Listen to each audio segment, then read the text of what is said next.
There are many things happening every day around the world, and it is the job of journalists to present the story to the people. A good journalist has the obligation to ensure that the story is accurate. However, there is a threat that some stories might be fabricated, told in a sensual way in order to attract readers to buy the story, or the story was just written without enough evidences.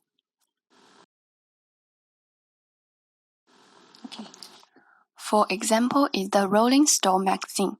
In November 2014, Rolling Stone published an article titled "A Rape on Campus," which reported a campus sexual assault at the University of Virginia. The victim, known as her nickname Jiaqi, claimed that she had been gang raped at a fraternity party weeks after she entered the school.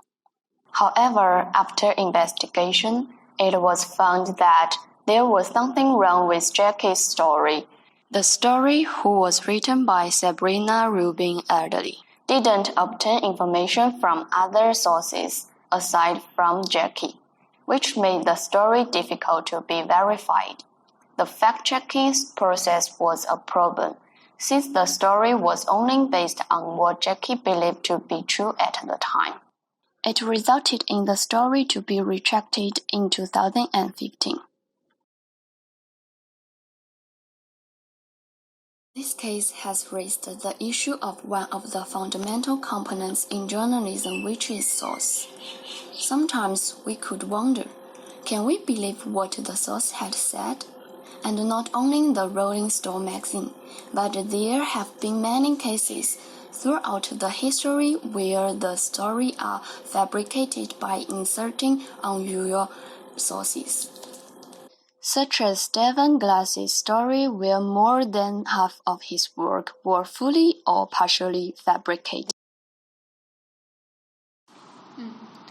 It is what has become our topic of discussion today, which is the ethics of sourcing. Our discussion will be based on the 2015 conference by the Investigative Reporters and Editors, a non-profit organization founded in 1975, which carries the mission to improve the quality of investigative reporting.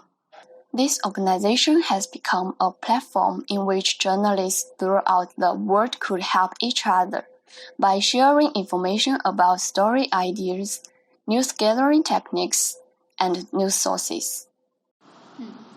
The conference was led by David Boardman, an educator who is the Dean of the School of Media and Communication at Temple University, former executive editor and senior vice president of Seattle Times. Together with Margaret Sullivan, Wendy Rodman, and Adam White, the conference discussed several matters pertaining to sources, such as anonymous sources, handling sources, problem of sourcing and how to protect sources in the digital era.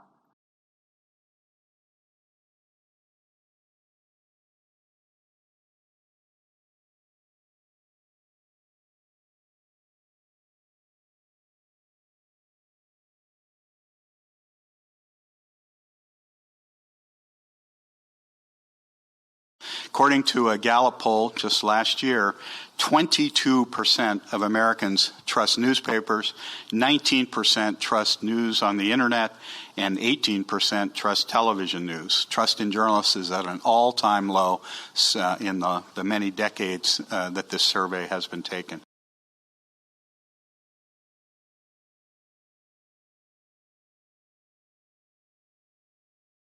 So we're here to talk today about the two most elemental, fundamental, and important relationships in journalism and that most affect that measure. The reporter's relationship with his or her source and the news outlet's relationship with its reader or viewer.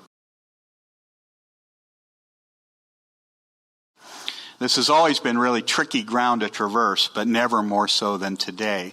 We not only have these long-standing challenges that we've always had around handling and identification of sources, naming of sources who want anonymity, but we have new and emerging challenges that are tied to the powerful tools of technology that are making our jobs as journalists in some ways much easier and then in other ways significantly harder. There are some conditions where journalists can't expose the name of their sources in the story or known as anonymous source. In this part, we will discuss about the use of anonymous sources and when to grant them anonymity. This discussion will be based on Margaret Sullivan's explanation, who has spent a lot of time writing and thinking about anonymous sources. She was the 5th public editor of the New York Times, where she writes regularly about journalistic integrity and ethics, and represents the readers' concerns of the world's greatest newspaper. And she is also a member of the Pulitzer Prize Board, as well as has been selected twice as a director of American Society of News Editors. Sullivan mentioned that the use of anonymous sources is very important and must be preserved. Anonymous sources are important as the backbone of what journalists do, but there have been many times that journalists use anonymous sources too freely, including other major stories like the Watergate scandal.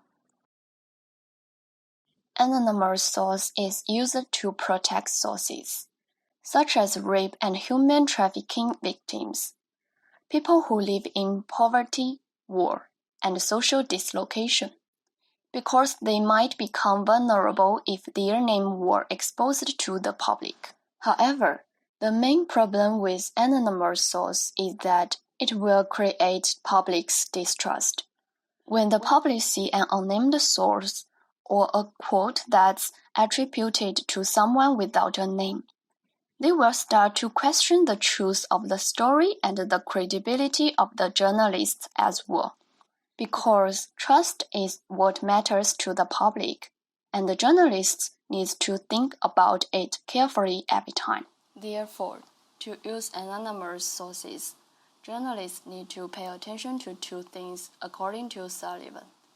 First, journalists should identify sources whenever it is appropriate. Anonymous source is an option after the journalist couldn't find any possible ways to confirm and attribute information. If anonymous source is used, journalists should be able to be as specific as possible in telling who the source is without exposing the source too much and betraying them trust. It can be done by leading the readers to be able to have some sense of who the source is through the source's attribution or quotation in the story. It is not a problem to grant anonymity to the source, but if the journalist could bring a little bit of transparency will be very helpful. The second thing is to always question sources' motives before promising anonymity. It is undeniable that there are situations where the sources' names couldn't be brought to the story. But the journalist shouldn't ignore the need to bring more checks and balance, care, prudence, and caution. Anonymity is a privilege and right that it should not be handed easily to people. Handling the sources is not an easy task as well. This part will provide more insights on several ways to deal with sources, brought to you by Wendy Ruderman. She is an American journalist for the Philadelphia Inquirer and Philadelphia Daily News, as well as a 2010 Pulitzer Prize winner together with Barbara Laker for investigative reporting. First of all, journalists must learn how to verify news and information, especially the user-generated content on social media. Sources of information in the digital age are a major challenge, especially in emergency reporting, where rumors and lies can rapidly increase the tension and uncertainty surrounding some accidents. Ruderman advised that journalists could learn the truth of the story in a friendly or legal way. try to put themselves in the person's shoes, promise to help him solve the problem, get his cooperation, and cooperate in discovering the truth of the story. Aside from that, journalists could look through the source's criminal record to match with the information obtained from other parties such as the police. Secondly, journalists need to be as transparent as possible in their relationship with sources. Because the media is powerful, entering the public eye will bring great risk to yourself and others. This is especially true for those who have suffered traumatic events. For example, war or other serious crimes. Journalists must assess the vulnerability of sources and their value as information providers before reporting. As Ruderman said, journalists must keep a kind and honest heart, always be truthful with your sources. You cannot use alibi or deception in dealing with sources. Thirdly, check the authenticity of the information. Ruderman thinks that if you have a story with named sources, you need to check it 100% before you go to bed. Try as much as possible to get the sources' names, date of birth, address, and other basic information about the sources.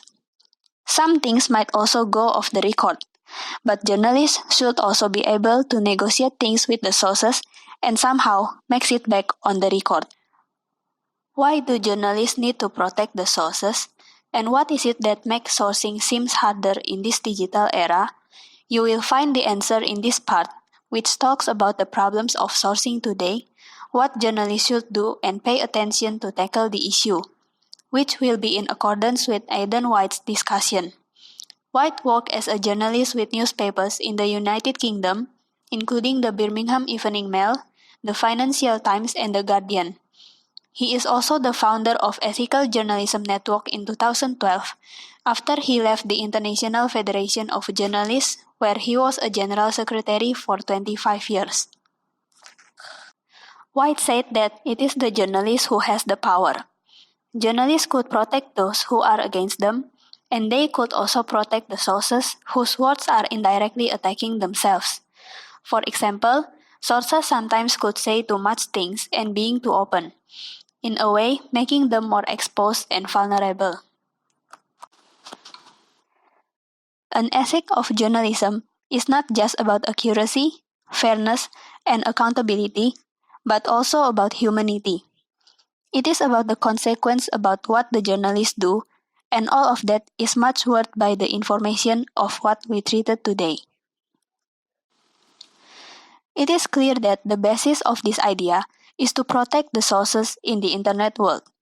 Even though digital technologies could be a big help for journalists, but it is also a problem which includes their capacity to be able to protect sources.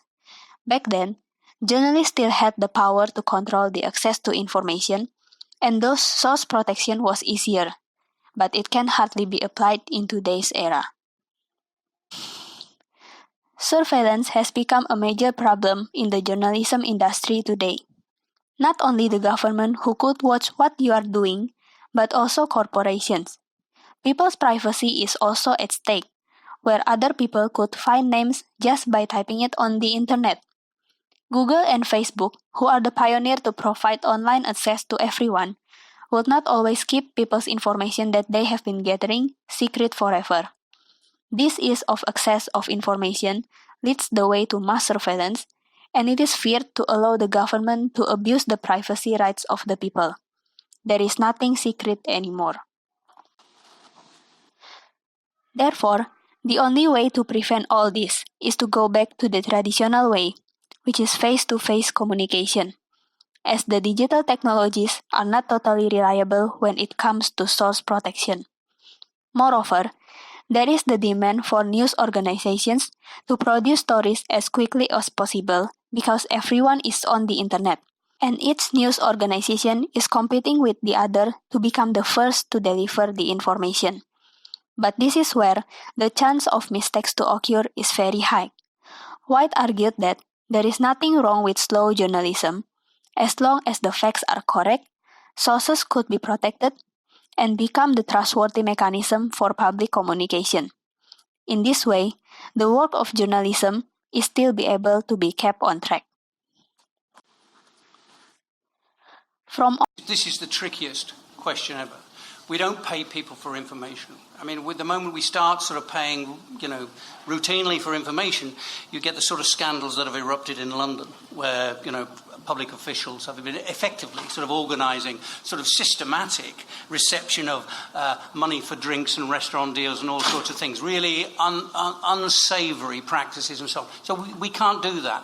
But there are cases where it's legitimate to provide, as part of source protection, assistance for a source who might be vulnerable. If someone is, for example, and this happens in many countries, if someone is breaking a story which could lead to them or their family and their safety and security being prejudiced, it seems to me it's a responsibility of a media organisation, if they're going to use that information, to be ready to intervene, to try to provide some safety and security if necessary. And in fact, that happens. We've been involved over the years in providing opportunities for people to move into safe areas if their safety has been compromised as a result of talking to media.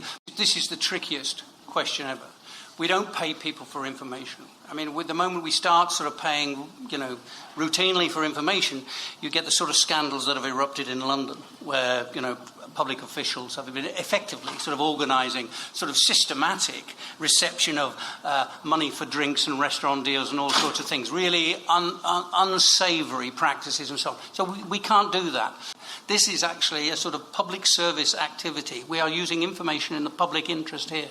Now, unless there are conditions where it is necessary, where people, they might lose their jobs, their safety might be compromised and so on, it's a case, each case has to be judged on its merits.